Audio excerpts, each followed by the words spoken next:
अजित पवारांबद्दल अखेर कर्नाटक राज्यामध्ये गुन्हा दाखल झालाय। महाराष्ट्रामध्ये अनेक वर्ष उपमुख्यमंत्री राहून सुद्धा अजित पवारांच्या अपघाताबद्दल महाराष्ट्रामध्ये गुन्हा दाखल झाला नाही। अखेर कर्नाटक राज्यामध्ये हा गुन्हा नोंद झालेला आहे। पाहूयात। महाराष्ट्राच्या उपमुख्यमंत्र्यांच्या अपघाती निधनाबद्दल ज्या महाराष्ट्र पोलिसांनी गुन्हा दाखल करून घेण्यास नकार दिला, त्याच अजित पवारांच्या अपघात प्रकरणी शेजारच्या कर्नाटकमधल्या पोलिसांनी गुन्हा नोंद करून घेतलाय। देशाच्या इतिहासामध्ये बहुधा ही पहिलीच घटना असावी। अनेक दशकं महाराष्ट्र सरकारच्या प्रमुख पदांवर जे अजित पवार होते, त्यांच्यासोबत नेमकं काय घडलंय याबद्दल रोहित पवारांनी मुंबई आणि बारामती या दोन ठिकाणी गुन्हा नोंदवण्याचा प्रयत्न केला, मात्र पोलिसांनी गुन्हा नोंदवून घेतला नाही। धक्कादायक म्हणजे याबद्दल सत्तेमध्ये असलेल्या दादा गटात अजित पवारांच्या पत्नी सुनेत्रा पवार उपमुख्यमंत्री आहेत। राष्ट्रवादीच्या त्या प्रमुखही आहेत। त्यांच्यासह सुनील तटकरे, प्रफुल्ल पटेल, छगन भुजबळ, हसन मुश्रीफ, धनंजय मुंडे यांनीही गुन्हा दाखल व्हावा यासाठी विशेष प्रयत्न केल्याचं वा प्रतिक्रिया दिल्याचं उदाहरण नाही। कर्नाटकच्या बंगळुरूमधल्या शेषाद्रीपुरम पोलीस ठाण्यात अखेर गुन्हा दाखल करण्यात आलाय।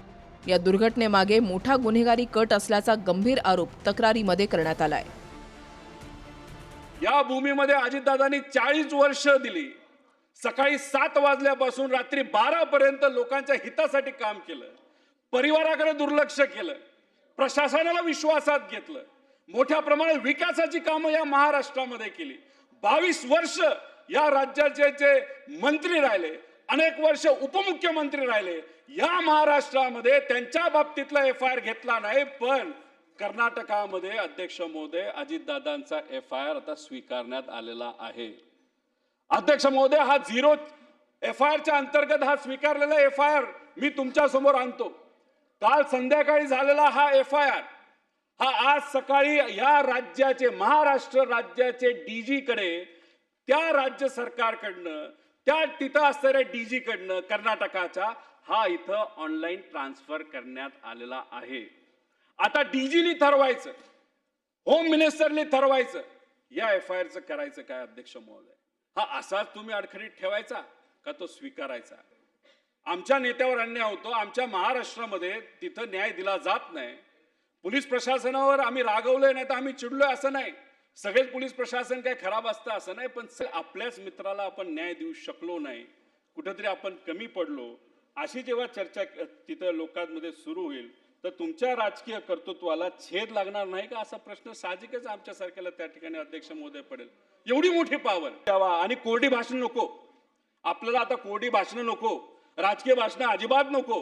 अहो, हे राजकारण बघितल्यानंतर आजची परिस्थिती बघितलं, लोक म्हणतात हे राजकारणी असलेच सगळे, राजकारणात न गेलेलं परवडलं, अशी आजची अध्यक्ष महोदय त्या ठिकाणी परिस्थिती नक्की आहे। ताट मानले दादांना आम्ही सांगू शकतो, तुमच्यासाठी आम्ही प्रयत्न केले आणि दिवस काय तसेच राहत नसतात। आमचाही वेळ येणार आहे आणि तो वेळ जेव्हा येईल तेव्हा लोक जे कोणी जबाबदार असतील त्यांना आम्ही सोडणार नाही, कारण लोकांची इच्छा आहे। नेत्याला जर न्याय मिळत नसेल तर गरीबाला कसा न्याय मिळेल? त्यामुळे नेत्याला तर न्याय मिळालाच पाहिजे, पण सामान्य लोकांना सुद्धा या सिस्टमच्या विरोधात न्याय कसा देता येईल यासाठी आम्ही सर्वजण 100% प्रयत्न करू। जवळची लोक जी कोणी असतील, ज्याच्यासाठी साहेबांची साथ दादांनी तोडली, सोडली आणि सत्तेत त्या ठिकाणी गेले, अशा लोकांना फक्त एवढंच मला सांगायचंय, मिठाला जगा। ज्या नेत्याने तुमच्यासाठी एवढं काय केलं त्याच्यासाठी कुठेतरी त्या ठिकाणी प्रयत्न करा। अमोल मिटकरी तिथे लढतायत, पण बाकीचे मनोमन त्या ठिकाणी इच्छा व्यक्त करत असतील, पण त्यांनी सुद्धा कुठे ना कुठेतरी आपल्या नेत्यासाठी लढलं पाहिजे। Bureau report, TV9 Marathi.